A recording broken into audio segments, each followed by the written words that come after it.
Hi, Jason Gregory, and welcome to you. We're very, very, very excited to have you here. And before we get started, I'd like you to explain, just for everyone, where did your inspiration come from? It's a pleasure to be on too, Kathy. Thank you. Yeah. Where I drew my inspiration from, it's difficult to explain. It was all a process of my own journey of trying to unravel my own existence, I suppose. Most of my work is focused on individual, so that stemmed from my own journey. So what we are doing basically here, what I believe we are doing, is we are unraveling our own puzzle, our own history about ourselves. And there is that hidden history within us that throughout the ages we've tried to explain that. We see it being trying to explain in mythology, etc. But basically I drew inspiration, I suppose, from trying to understand that place. And I was actually traveling at the time, so I was traveling in Asia a lot, and I was spending a lot of my time in India, Nepal, Thailand, and the Middle East. And those sort of places really changed my perception of reality a lot, because being born in the West and growing up in a pretty comfortable environment, I was never really a rich kid, but I grew up in a very comfortable environment. Australia is much the same as America, and much the same as Canada or the UK. But when you get dropped into somewhere like Calcutta in India, it's like having your software program deleted. And I think that's what Terence McKenna actually mentioned once. He said it's like you delete your software program. It's good to change your sort of your cultural environment, because it helps your own evolution. So when I went into that certain place, it really brought my ego forward, and through it bringing my ego forward, I knew what was always standing in my way and what needed to be destroyed. So not destroyed, but what needed to be recognized. And from there, all of those sort of lessons, like being in a place like Calcutta in India, one of the poorest, if not the poorest city on the planet, was at that time, I didn't realize, but unconsciously, I was taking a journey more within myself and understanding more about who I am. I like that a lot because that explains the beginning of your book, at least the second chapter, on discussing the moment. You know, how do you explain? You explain the moment so well in your book. Could you emphasize that to our viewers, the moment, and also Jason, the conflict and the duality that the moment entails? Yeah, good question. Actually, the moment was the first chapter I wrote. I thought it was going to be the first chapter, so because that was sort of a chapter very personal to myself at that time, because it was like getting hit in the head.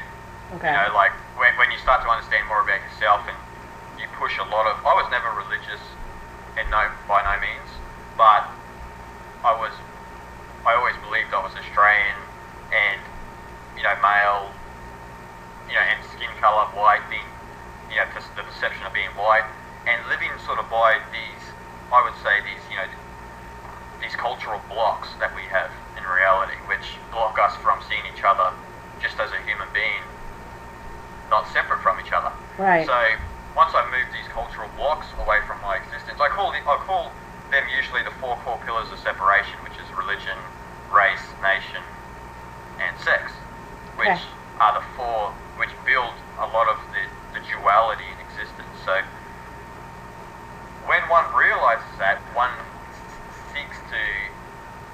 when one understands that that's not really who they are, that's development over time of your own personal conditioning.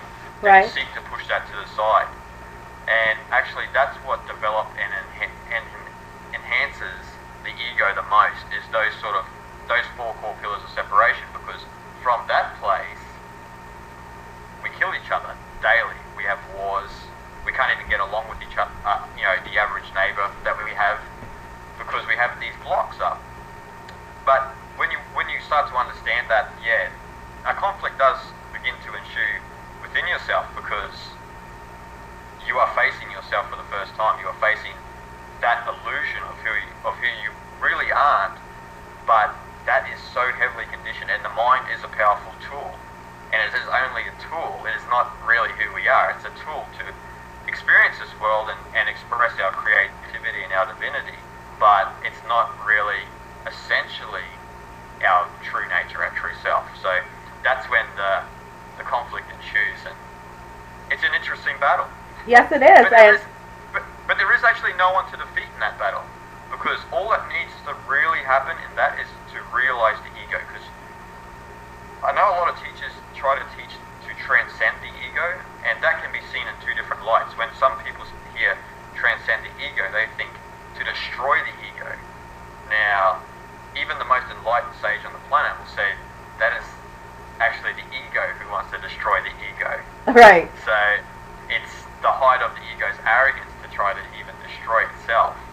So by transcend, they mean just to be aware, be conscious of where you daily are acting from. Are you acting from the ego, or are you acting from your center, from your true self, from your heart energy? How do you know the difference? How to know the difference? Yeah. I suppose the best way to know the difference for myself is to just try and remain humble, and when there's a situation comes up in your own existence, don't react straight away. Just sit there. A lot of people call this a Zen moment, but just sit there and just try to, because the chatter will obviously come, the mind will dissect whatever situation it is the way it thinks and from your own conditioning. But if you can just sit there and be aware of your thoughts and just be conscious of them, they will move to the side, and your natural response should come from that. So how do we? Yeah, that's a great response. So how is the ego known as the shadow?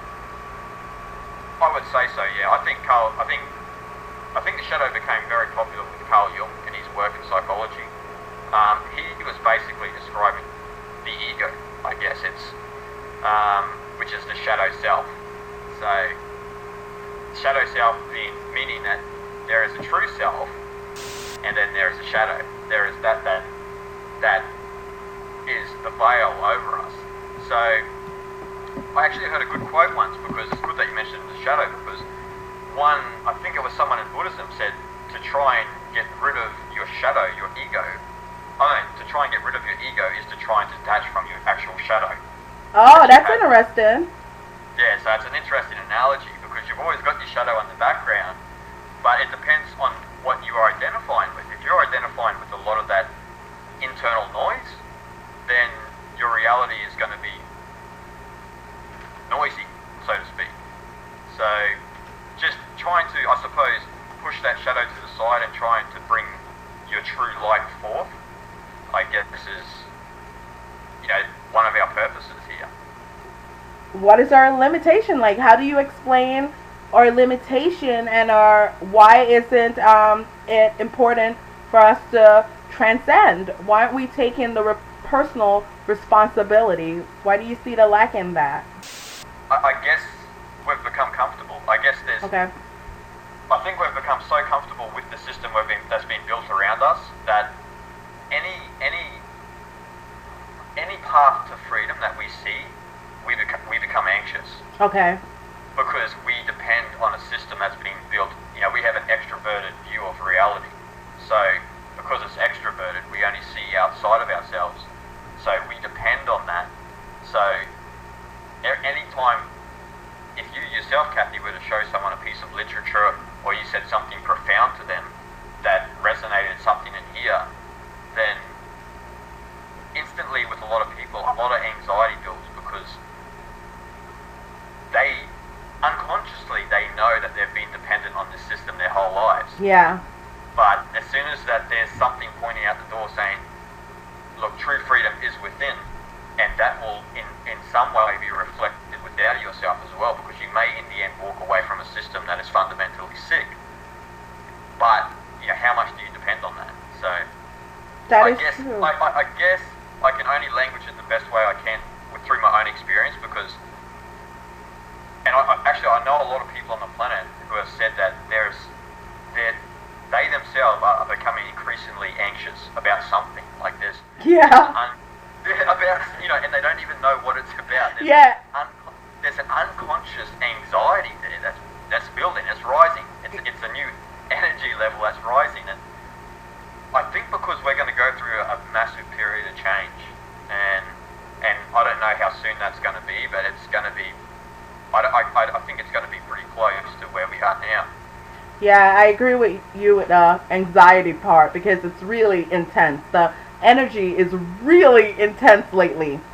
But what I wanted to say really is the escapisms and the victim consciousness. Like, even though we know we have controllers, aren't they also a reflection of our own self? They actually are. Everything is a reflection of ourselves. Everything. Even you and I speaking here today, there is a distinct quality that we're reflecting to each other. Absolutely. We made the agreement beforehand, right? Yeah, exactly. So there is a reflection in everything. So I guess when people understand that intuitively and they see, say, the rulers of this planet, the tyrants, they don't want to identify that there is still a deep quality about themselves being reflected from those tyrants. They don't want to accept that. Why? Is it because it's so painful? Because it's so painful, yeah. Okay. Because they've been... I guess they just don't want to see that within themselves where I suppose they're not self-governing. They aren't controllers of their own physical destiny at this present moment. When people see that, they get very uncomfortable that they do not have control of their food sources or their energy sources or just even the banking structure, etc. Like, because we've depended on, especially the banking structure and the corporate structure, so much that if that was to be removed tomorrow, there'd be social unrest within 1 hour, I guess, where there'd be violence on the streets. And again, it's because the lack of understanding of consciousness. We're not understanding that consciousness is literally, even when you look out of your eyes, you are seeing a screen of consciousness, a screen of your own consciousness. So you're almost looking within yourself when you are looking out. You're almost, actually a Zen master once said that. I think it was Alan Watts said to the Zen master, I want to see within my mind. And the Zen master said, open your eyes. I like that. So we are basically seeing a screen of consciousness at the moment, and when we see that reflection, that sometimes hurts. Really delve into that, because the pain isn't bad. Once you get into that aspect of that deep, dark pain within yourself, I guarantee you what grows when you go into that depth, it's only beautiful what grows from there, because you are actually just taking steps within your own consciousness. So the whole point is not to resist, but to persist, correct? Yeah. Okay. Not to resist. Embrace it. Embrace everything.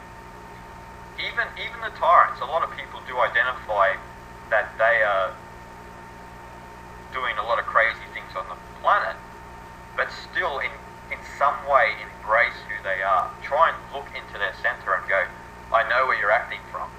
You're acting from who you are not, but I can still see who you are. So why is that so hard for some of us to be that mature? Because, we all have our bad days. We know that, especially when we've gone through the transitions ourselves and we've done the work, like, we know that person's not being themselves, but how come we still judge? It's a difficult one, isn't it? The mind always is consistently analysing what is happening externally. It's consistently analysing, and even if you were to sit with the sage, and they would even admit judgments arise. There is something there. If someone was doing something idiotic in front of them, a judgment would arise, but they're pretty in tune with consciousness that they don't react, but they still will tell you in that situation that energy rose up where I could have went outside of myself and hurled abuse at them, or it's just the identification with that judgment and trying to turn it back within yourself and internalize it. That's one of the blights of humanity at the moment, is trying to internalize that judgment, because in fact, if everything's a reflection, you are constantly judging yourself. Absolutely. Because that's the hologram itself, correct? Because we're just a holographic projection of our inner world, our inner state of being, correct? Yeah. We're a film projector. Yeah. We are a film projector. Actually, the subconscious works like that. The subconscious downloads programs and releases them. And so, in reality, whatever you experience, it's something that's been deep within your subconscious. So, look, everyone does come across situations. Even the most enlightened master will come across situations that they will try to avoid. Only because there is that, I suppose that's maybe the way the mind is supposed to be used. It's supposed to be used more as a guiding tool instead of something to attack people with. Right. Yeah. But yeah, it is funny. It is funny. But what was the other part of that question then? Why do we judge? Even though we're mature enough to know, like someone like you or myself who spent so many years on working with ourselves, and we have the compassion and we can identify in ourselves in that other person who at a moment who has forgotten who they are, but sometimes we are so lacking the patience and yet we still judge. It's a very fine line. It is a very fine line, and it's the beauty of it. I guess it's the whole dance, because if someone had really had, say, a busy day at work, and they had a really busy day, say in New York City, and then they got on the subway in the afternoon and they're really down, this and that, and then there was an experience outside of themselves through another individual who was being crazy and annoying them, they instantly are tired, they are really in a state of, I guess, unrest, where they would react. Now, if you went up to them and said, don't judge, it's ridiculous. You know what I mean? You cannot tell someone in that situation, don't judge. Let them have their experience. Let them go through that judging moment. I guess the way that this world is built at the moment, we've built it around judgment. Okay. So I don't honestly believe that we should be working the way we work on this planet. I don't believe that slavery is natural. I don't think we should be slaving for material stuff that we literally don't need. So, but when we get into that mindset, where we are slaving, where we are part of the enslavement for material goods, then they're unconscious actions. So if you are going to continue to do that, you are in a certain energetic field where judgment would arise, because if anything steps in the way of you getting a Mercedes-Benz or something like that, then people kill each other for certain things like that. So killing's a pretty harsh judgment, you could say. Yeah, it really is. And I wanted to ask you also, what does awareness mean to you? I think the way of the weirdo I language awareness, I guess awareness and presence as some of the foundational constructs of consciousness, because you are aware of your reality and you're aware of your own presence.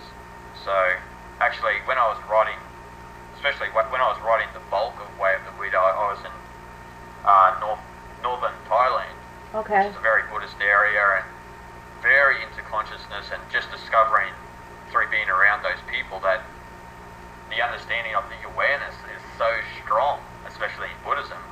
It's just trying to understand awareness, what it is. I think in the West, we try to understand awareness as in things that are still happening outside of ourselves. So we may see the global conspiracy and say, that's awareness. Now look, it is still awareness, but it's not the root of awareness. It's a heightened state of awareness. You're becoming more conscious of your environment. Right. But it's not the root cause of awareness. Awareness, when you get deep down into it, is just I am. It's the I am state of consciousness, that you exist, you are here, and actually the ego is not within that awareness. It doesn't exist. So it's almost from the true self. That's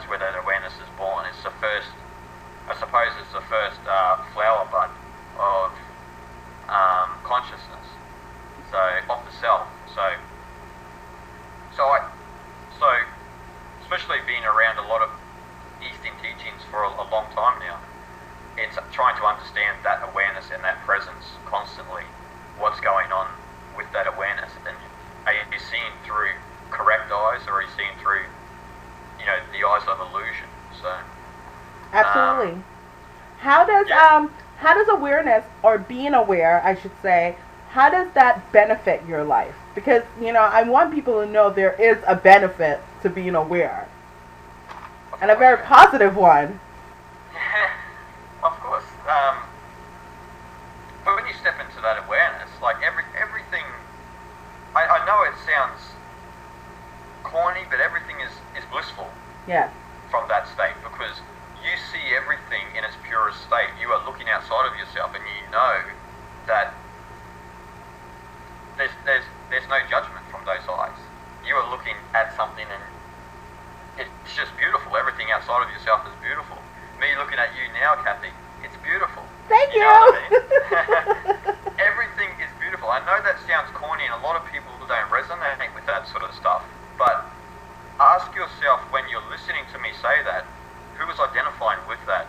That's the ego again. So push that aside and try and identify with what I'm saying, because the awareness is beautiful. When you understand that deep seed of awareness, there's no impartiality. There's no he's wrong, she's wrong, he's right, she's right. Everything's just what it is. Everything exists and is. So that's what they actually call, in Vedic terms, Satchidananda, which means Sat means existence, Chit means consciousness or awareness, and Ananda means bliss. Oh, I love that. You like that? Yeah, I love that's it. the way a flower grows. They say a flower grows Satchidananda, because Sat, you exist, you're aware that you exist. Chit, you're aware of your consciousness, your awareness, and then once you understand that, there can only be Ananda. There can only be bliss. But what happens in a lot in this world, especially in a lot of spiritual circles, that they understand Sat and Chit. They go, I know I exist.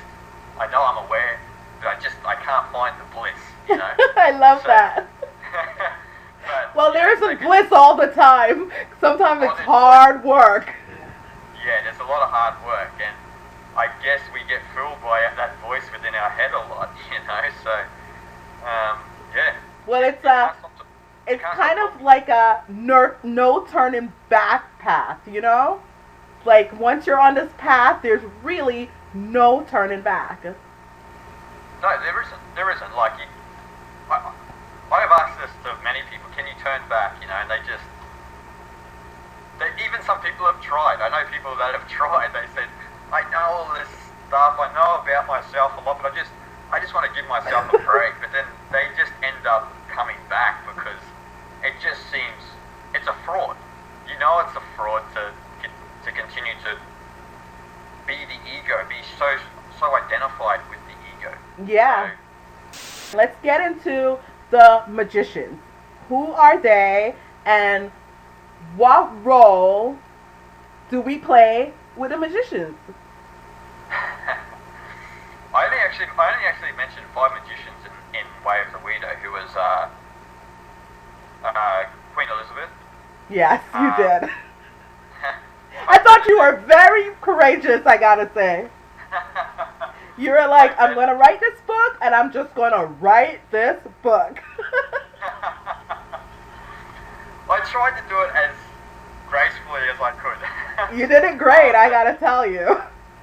Yeah, I guess at that stage, especially of my own development, I still wanted to. There was still something within me that wanted to shine the light on those people who are controlling the planet at the moment. I suppose if I was to write a new book now, I probably wouldn't mention anything about that darkness. I totally understand, because they're really irrelevant at the end of the day. They are irrelevant. Yeah.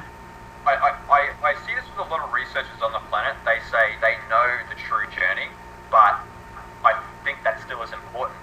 And I think you've really got it wrong when you say that, because even though something within me says yes, the global conspiracy is important, I think it's a stepping stone. I think it's a stepping stone for people to understand more about the world. Absolutely. So the way as you've read, Kathy, the way I wrote Way of the Weirdos, it's almost a guide for someone who is it's a guide for those who are on the journey, but it's also a guide for those who are really new to the path. And so I did mention Queen Elizabeth, Pope Benedict, David Rockefeller Sr., Queen Beatrix and of the Netherlands, and Sir Evelyn D. Rothschild. So for me, I believe they are 5 key figures on the planet. Okay. Only because that they play specific roles where the majority see them in different eyes. The majority see them as, Queen, she's goody two-shoes, etc. Pope, he's a holy man. But if you understand spirituality, if you understand what holy means, I suppose you could never look at someone like Pope Benedict and say he's holy. I know that's a pretty crude judgment, but in the Catholic Church, it just seems like there's light just shrouded with darkness within the Catholic Church at the moment, especially in the Vatican. I should say the Vatican, not the Catholic Church. But, and I suppose with Queen Beatrix, she's just another head figure of the royal families who is around a lot of natural resources, and they control a lot of resources.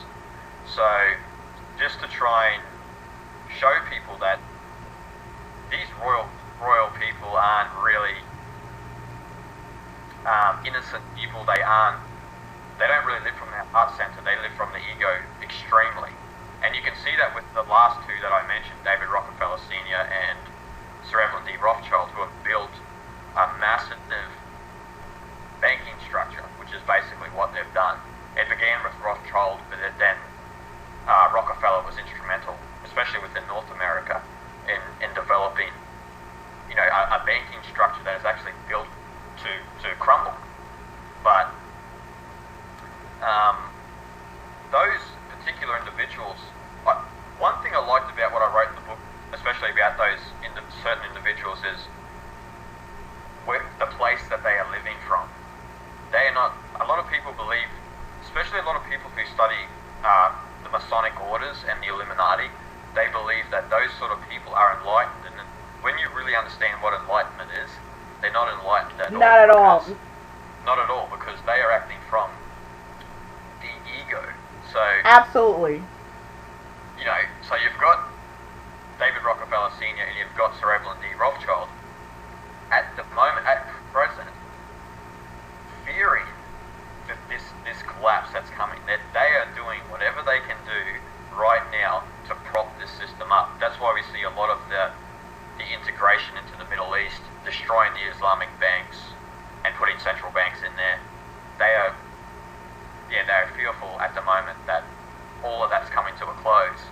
So, and you could, and I actually mentioned it in the book where, Sir Evelyn D. Rothschild, I think Galen Ross Sr. said he had in 1998 it was $110 trillion. So, when you're getting up to those sort of levels, and if that individual is not a very giving person, then they are living from the ego.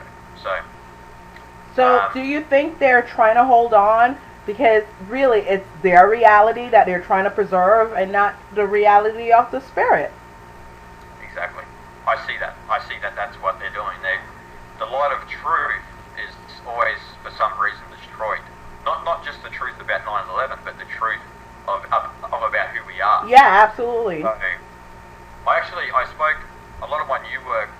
I spoke a lot about this in a lot of my new work in a tour that I just finished, where when you understand the laws of order and chaos through consciousness, and them being a manifestation of chaos, which is the ego, the mind, they are only perpetuating, they are only actually that physical signature of that chaos in this whole cosmic dance. And so if you are the physical signature of chaos, then you would never want patterns to emerge. You would never want order to emerge. You would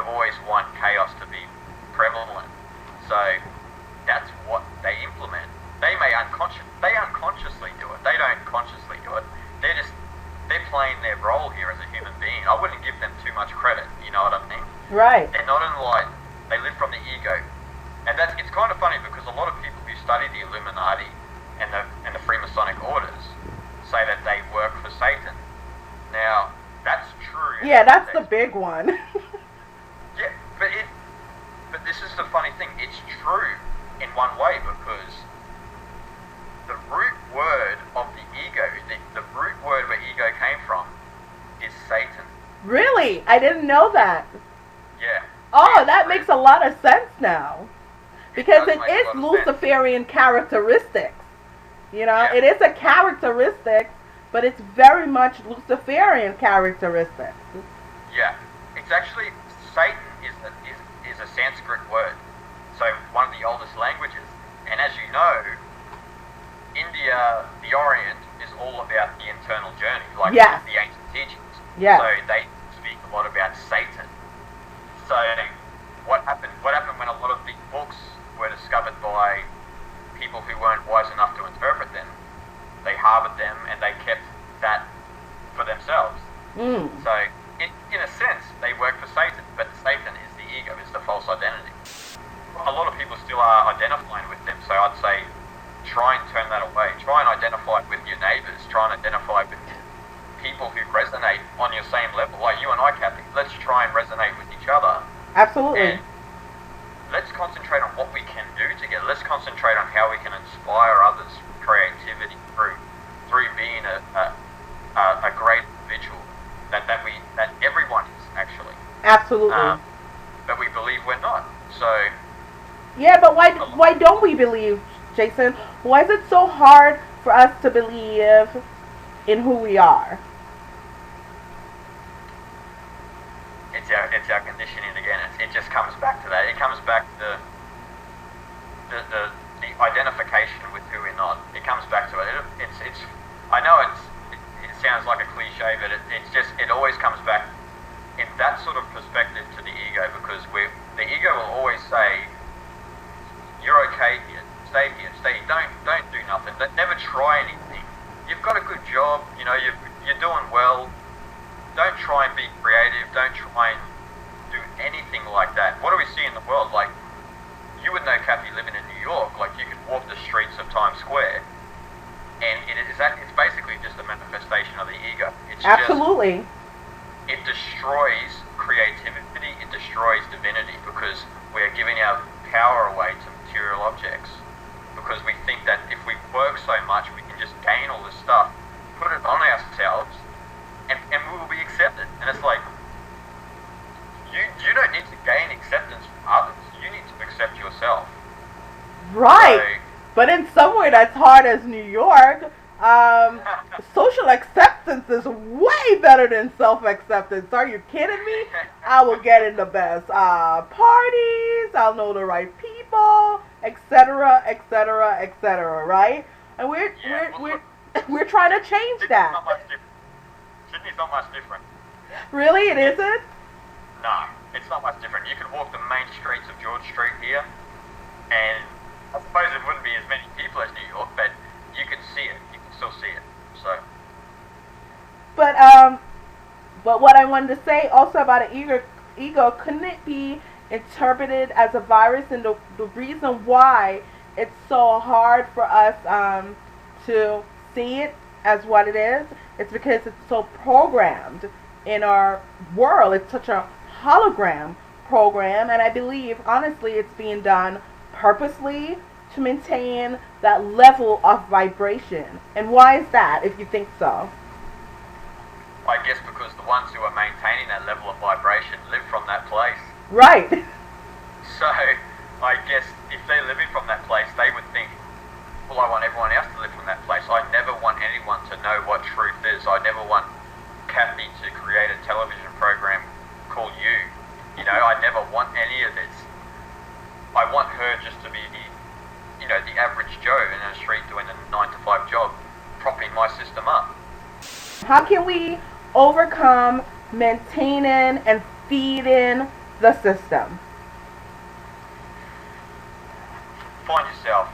That's all you can do, because if you find yourself, then that doesn't mean that you'll just accept it. You will see it through different eyes. You might look at it and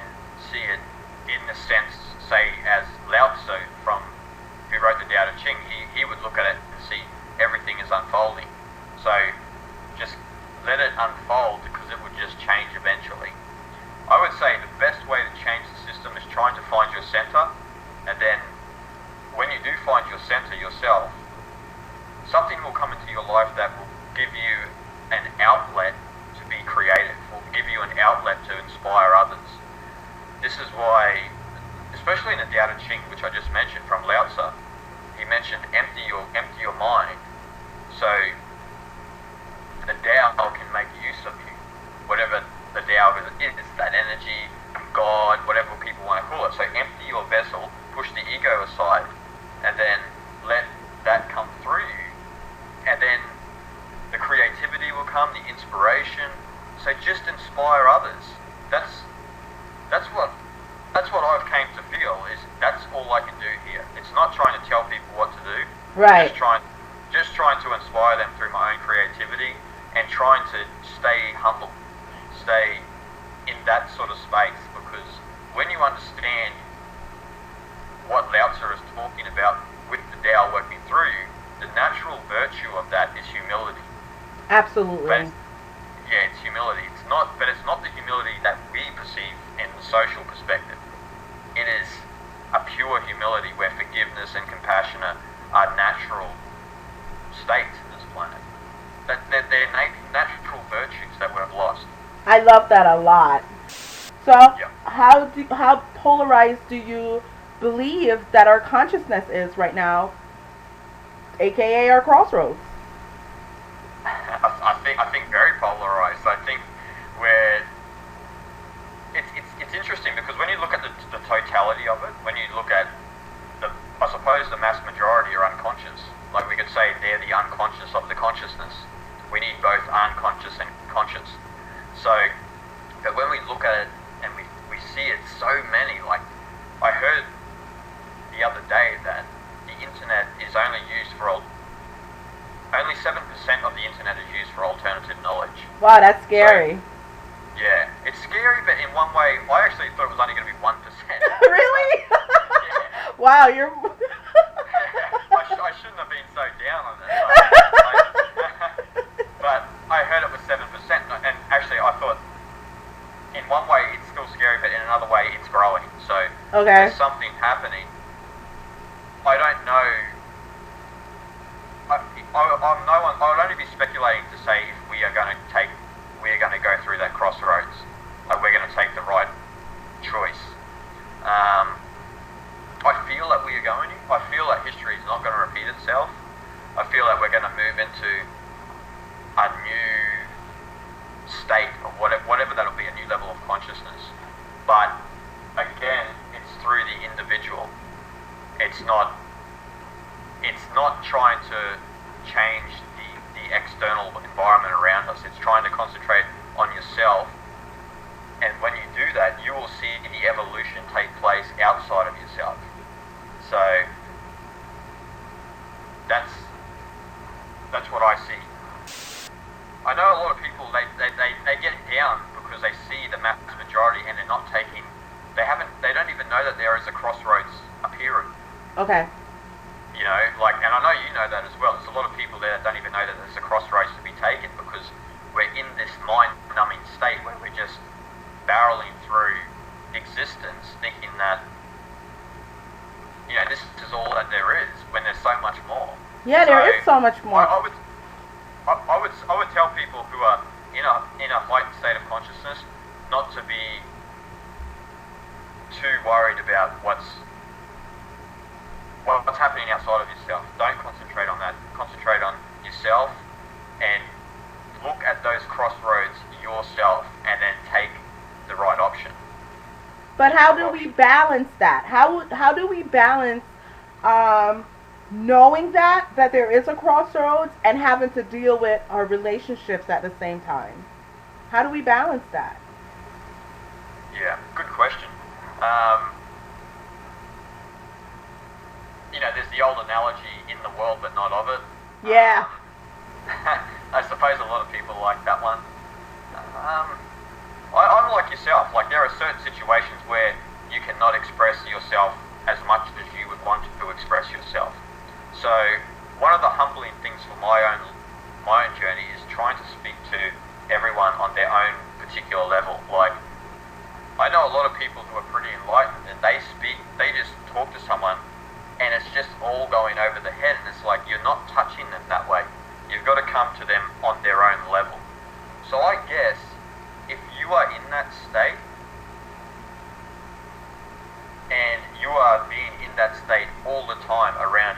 individual, but you don't, not intellectually having to express it, then I think that has an effect on everyone around you. And so that's where I see the balance.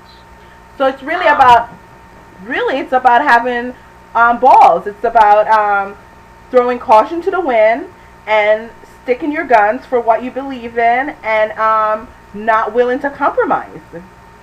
No, not willing to compromise. If you're in a situation where you're in a group of people who are talking, I suppose, frivolous nonsense, just be there. Don't participate in it. Don't be dragged into it. Just be there. And if they ask your opinion on something, you can just be honest and say, I've got no idea. But you can try and, in some way, from a humble state, guide it into a different direction and see if you can try and open something up in them. I suppose offering information, if you're going to offer information or offer alternative wisdom to other people, if you're operating from a place of love, then there's nothing wrong with that. If you're operating from a place of ego or fear, then you will be trying to tell them what to do. Like, you'd be sticking to your guns really strong because you'd be in the shootout with someone, but... Yeah, but that's where I was going with that, because here comes trying to balance control. Like, you know what I mean? That control thing, you know what I mean? Because control is a very sneaky ego energy. Yeah. You know, you don't want to come off as, I'm right and everybody else is wrong, even though you've discovered this path and you know it's good and it's great for everyone and you wish everyone would take this path along with you. So how do you balance that control of knowing what is right but respecting, even though it's crazy, everyone else's choice? Yeah. I guess there are certain situations where you will know what's right. Okay. Because none of us, well, I don't know anyone who is on the true path who would ever want to harm any individual or who would ever want to inflict pain on someone. So absolutely not, right. Like, I know no one like that because it just wouldn't make any sense. Right, but if there was a certain situation where you needed to maybe speak up against somebody who was causing violence to someone, then that situation may come into your existence where you may need to say something. There's nothing wrong about that. That's a certain situation, I guess, that's come across your own journey. Okay. You can choose. You can actually choose to walk away from it if you want. There's nothing wrong with that either. But if you're operating from that place of humility, just guiding them and say, should you be doing that, or as long as you can get through the situation without inflicting pain on someone else, I don't see there's much of a problem there. But yeah, I think that's the blight of a lot of people who are, I suppose, thrust onto this path, this mystery that we're all on. Yeah. Is trying to find that balance point and be within society, be within old friends and family who probably haven't had a deep inspection, but just be around them and be humble and be loving and be forgiving of even the most stupidest actions, but just trying to do the best that you can, because remember, in the end, it's your journey, so whatever's best for you is best for everyone else. So how do you what's best, but not what is best for your ego is best for everyone else. No. What's best for you, for your true self, is best for everybody else. How do we encourage someone to have the courage that it takes to be you? Because it does take courage, because it's not very popular on this planet, No. No, it's laughed at, I guess. It's laughed at to try and be the best Kathy that you could be. Like, that's just ridiculous, because once again, other people are looking outside of themselves and seeing, they become fearful because they see Kathy becoming somebody. No, stay down here with us. It's right, the crabs in the barrel mentality. Yeah. It's the sheep pen, like, it's like, stay with us, it's cool here. Like, don't evolve into something like really cool and inspiring for others. That's not you. I like that about people, where they have this idea that they think they know who you are. Right, it's crazy. That's not you. You shouldn't do that. And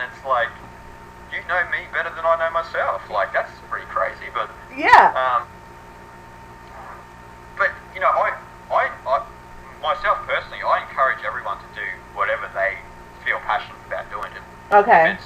If it's you creating this beautiful show you have, or someone who thinks that they can't be a musician but have an affinity with music, go for it, man. Like there's no, like, that which is telling you not to do it is literally only that which is false within you. So just give that up and just push that to the side and I think Arjuna Adak once said, just leap before you look.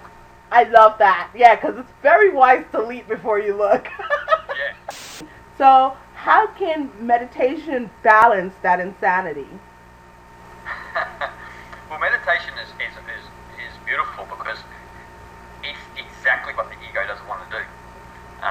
It doesn't want to be silent. It doesn't want to sit there, close its eyes. Because when you close your eyes, you are instantly looking inside your head. You're looking inside your whole being. So, and most people who meditate will tell you that as soon as they sit down, that is when the ego becomes its strongest, because it just grabs you and all the noise starts coming very fast. Like, what are you doing? And then you just start talking to yourself, basically, within your head.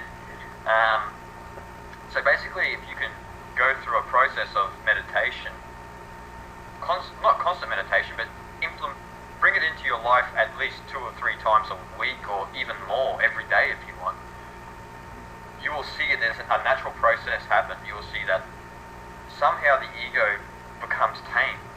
You tame the line within you. You tame that line, and it becomes very quiet, and it becomes actually a friend in the end. It becomes a useful helper.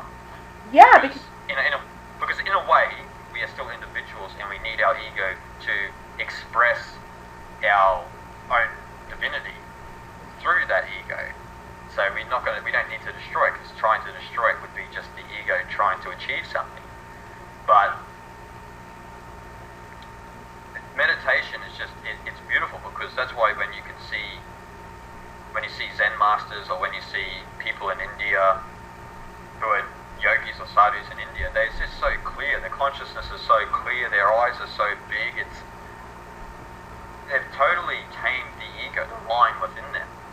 So I think meditation is key for one of the keys for someone's evolution. We don't really need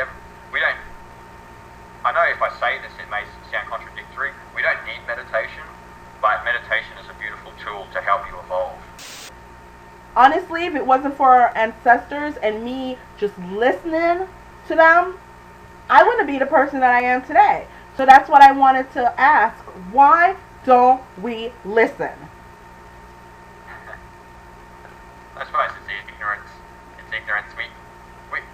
Ignorance and arrogance kind of overlap each other, because there's a problem, especially in the West. We've become so arrogant, I suppose, because we think we know everything. Yeah. And literally the only time you ever learn is when you know that you don't know anything. And that's when everything opens up for yourself. So, and that was part of my journey as well. I thought I had the game all figured out, and then I met particular individuals through my life, and it was just like, well, actually, I don't know anything. So,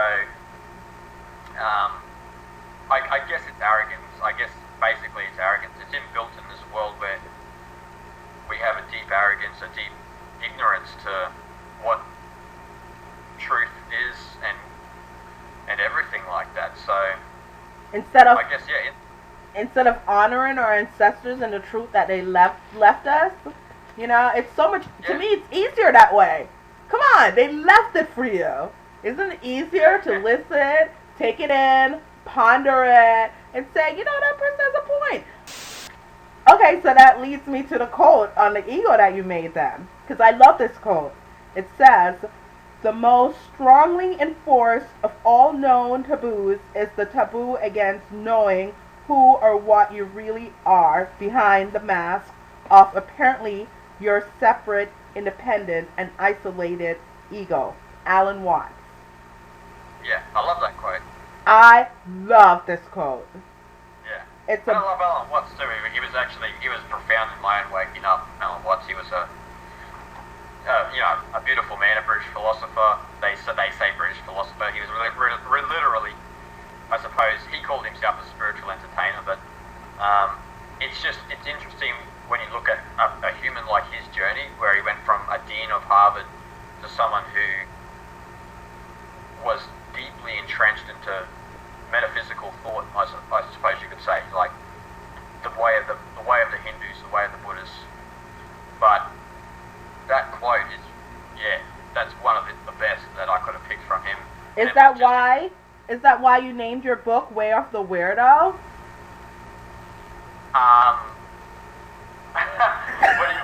In which context? Well, because of his quote. I mean, yeah. Is it because you have this recognition and this perception and this insight that you began to feel weird? Yeah, exactly. Okay. You got it in a nutshell. Yeah, it's there's a few reasons why I called it Way of the Weirdo, but that's one of them. Yeah. The ego's a beautiful chapter in that one, and it's I suppose it's kind of synchronistic that it arrives in the book at that particular time, but it's that's just really to try and deepen someone's introspection into what that ego is. I know a lot of people hear ego and they don't really understand what the ego is. They think it's the guy at the football game, the loud and rambunctious sort of individual. That still is the ego, but that's not really that's not the deeper essence of what the ego is. The deeper essence of what the ego is separation, is edging God out. You could say ego, edging God out. So, to try and language to people that everything in our planet at the moment, why the world is not healed, why the world is in chaos, is because of that. Because we aren't healed? Sorry? Because we aren't healed? Because the individual self is still separate, meaning split?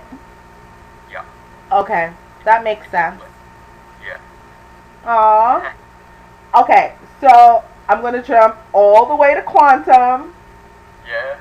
So, you want to explain quantum physics, and the way you explained it in your book was so remarkable. Thank you. You're welcome. It really was. I love quantum physics. It's great. Like, it's kind of funny because in the East, that sort of knowledge has been around for thousands of years, but because in the West we need a very intellectual, scientific verification of atoms, of consciousness not being local to just within our mind. We need something we need something in stone in the West. We have this very scientific, this very matter-orientated consciousness. So I think it's beautiful, and I think it's very synchronistic that quantum physics has actually been introduced into the scientific field and heavily entrenched actually at the moment. The quantum model of the universe. So, and I know there's still a lot of people out there who don't agree with quantum physics because they see a lot of the slit experiments where they see the atoms and the electrons going through all of these things, and they don't really think that that's set in stone. Oh, okay. But there is a lot of people, especially in the scientific community, who still don't get it. They don't really get it. Like, even I think Bruce Lipton once said that when he was in university, they just used to laugh at the quantum physicists because it was just something nutty, it was just like weird science. But it wasn't until he got older and older where he embraced it and saw that actually the only way that he could embrace it was when he became much more of a spiritual person, and then he could understand the language of quantum physics about how atoms, everything is energy, everything is made of atoms. You need to have a very deep intuitive feeling to understand that. Yeah. And I think if you are presenting, I'm not in the quantum field at all, but for someone who was presenting quantum physics presentations, etc., at university, they must find it very difficult to get people to try and get their head around it, because when you get into that nothing's really solid, that kind of really jolts the mind a lot. It's hard to intellectualize that. Yeah, but that's, again, part of the ego holographic mind. Yeah. It wants everything solid. It wants this reality to be real, and so it convinces us that it is real, that it can exist. It's so tricky. It's tricky. But If the ego wants you to believe that you're in a prison. yeah, in its prison, its created world. Yeah. It's like a groundhog. And it doesn't have to be a prison. Right, it really doesn't have to be. It could be a really beautiful thing. Well, I personally love the way you describe quantum physics. You said it has brought us full circle from the ancient texts explaining the importance of becoming that whole or holy person to a long stretch of history where we have forgotten this importance. I love that. That was like my favorite quote in that chapter. I really loved it. Thank you, because I myself wasn't even aware of that quote. I will go and look for that, but yeah, I understand. That's page 96. That chapter, because there is actually a holy science about being that, embracing the universe through you. There's an actual holy science about that, which we've lost, and I think quantum physics at the moment is beginning to point to that, saying you are actually the universe. You're still carrying that star seed within you, or that cosmic seed within you, and you can express the universe through your being. But there's a lot of things to get to that stage. There's a science behind it. So you're saying that it helps us to have it physical. It's like a physical aspect of who we are. You know, it makes it solid for us to grasp who we are a little bit. Yeah. That's what I like about it too. We couldn't have quantum physics if we didn't live in the physical world. Right. We need all of these. We actually need these discoveries in our world to deeper our knowledge of ourselves. So it's a beautiful thing that quantum physics has entered the human consciousness at the moment. Do you think it's helping us? Sorry, Kathy? Do you think it's helping us? Quantum physics? I think so, yeah. I think it's helping the West, because the West really need a lot of data. They need a lot of facts and figures to understand if something's true or false. Okay. Where in the East, everything is based on intuition. Everything is based on the feeling that you get from a certain state. It's not based on something in the laboratory. Right. So that's where it's kind of dual in nature as well, because the West is very intellectual and the East is very spiritual. Even though the intellect is still there, it still has its spiritual roots. And that's why when you read a lot of ancient texts, they do mention the atom. They do mention that matter isn't solid. These are in books that are thousands of years old, but because there's no real hard data, the West never really embraced that. So it wasn't until Max Planck came along, Einstein came along, and people were starting to really get into metaphysical areas where they started to understand that, hey, maybe these yogis and these guys weren't just smoking dope all the time. They were actually onto something, So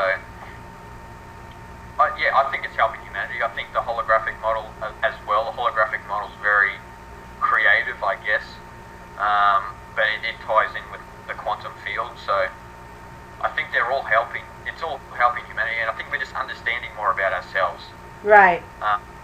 For myself personally, these days, it's kind of trying to step back and not get engrossed into the detail of what's happening here. Right. But trying to step back and have a look at the total of what's happening on the macrocosmic level. Like I was thinking about actually this morning. Let's take, for instance, some of the Earth catastrophes recently. Those sort of things are just really, at that moment, people are fearful, but then they forget straight away in the West.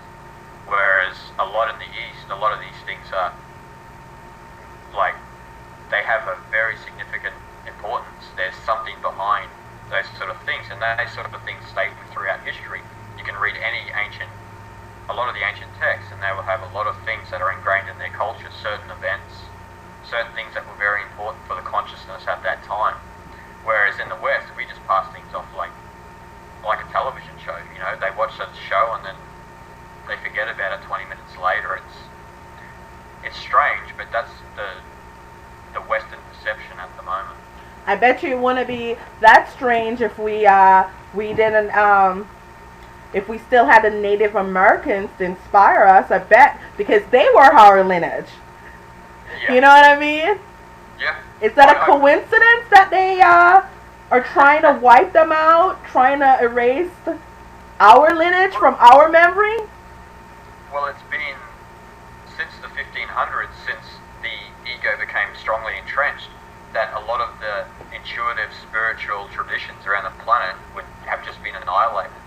So you can look at North America, the native Indians there, and you can even look in Australia, the Aboriginals of Australia. Like, literally, people in society in Australia do not know anything about that. Really? Nothing. No, they have no idea. What we are taught in education in Australia is that the Europeans came, you know, the Aboriginals had their spears, they were slaughtered, you know, white society was built. So before that, there's no deeper seeing, there's no deeper looking. So, and obviously it's to try and hide those ancient shamanic roots. All of that history has been lost, and I think at the same time we are rediscovering that. Like, even in America, like, a lot of people are resonating with the Lakota, with the Cherokee, with the Hopi Indians over there, and are trying to learn more about that history of North America, that energy of North America.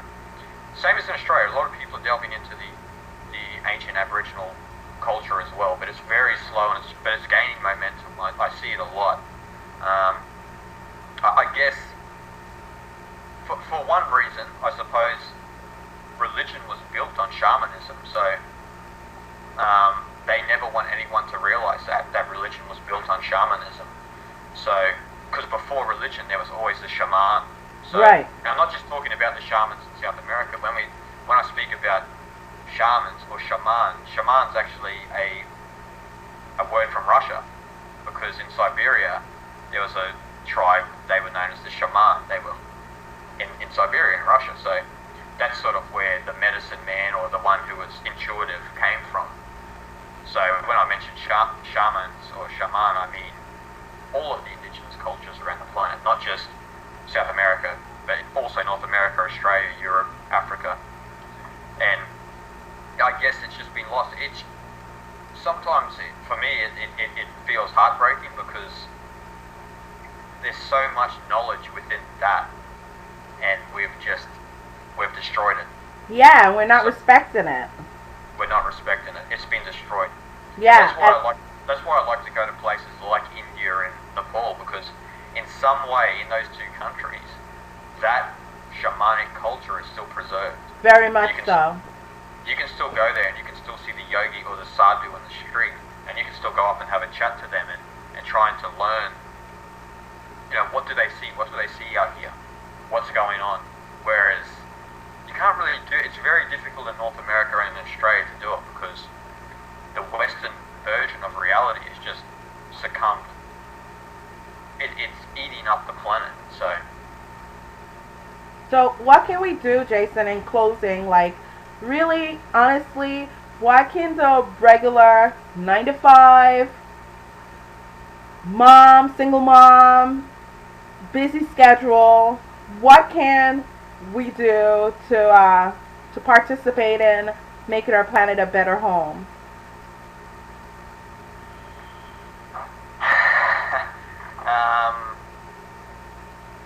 Once again, finding your center, but also living from that place, understanding that center is in each and every one of us. So when you understand that self, that whatever you want to call it, that Atman, that source, that Christ, whatever it is, it's within each and every one of us. And if you understand that, truly understand that, then you'll understand that there's no need to harm each other, there's no need to do any of this. It's just to treat each other with love, respect, gratitude. Be grateful that there's people in your life. And in some way, try and get closer to the earth. Try and live your life a little bit closer to the earth. Even if you do live in New York, try and live somehow closer to the earth. And that may mean just recycling a bit more or whatever. Just live closer to that which we live on, because literally without the planet, we don't have an experience at the moment. This is our experience. We are from the earth. I don't believe we're from the stars. I believe we are born out of the earth. I know I may ruffle a few feathers there, but I believe we are the eyes and the ears of this planet. So that's okay. If you understand you're the eyes and the ears of this planet, understand that you live on this earth, you're a human being, and your role here is to treat each other with love and respect, and to find that center, to realize yourself,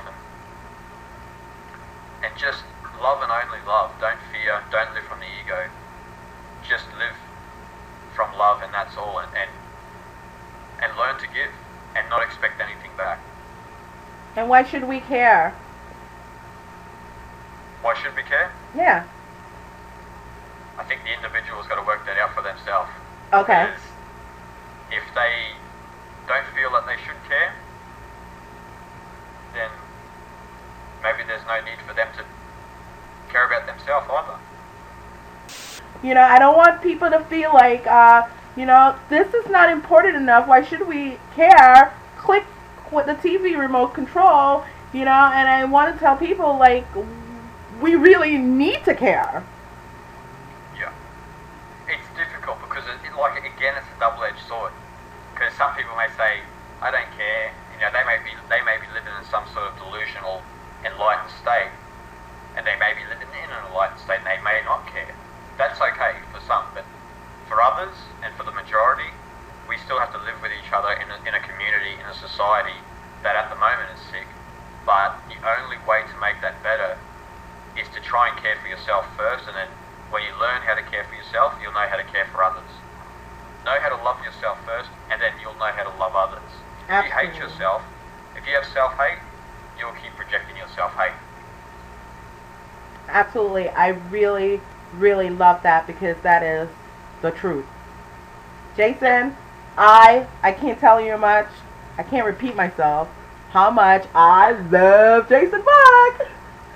Guys, please go out and get Way of the Weirdo. It was a great book, and what I liked about it the most is because it was so dimensional. It wasn't just a singular aspect of one particular thing. It was so dimensional, and so it represents who you are in so many ways. It's like you triggered so many different aspects, Jason, of an individual self. You really, really did. You did a really, really good job with that. Not keeping it so narrow and making it so vast and dimensional.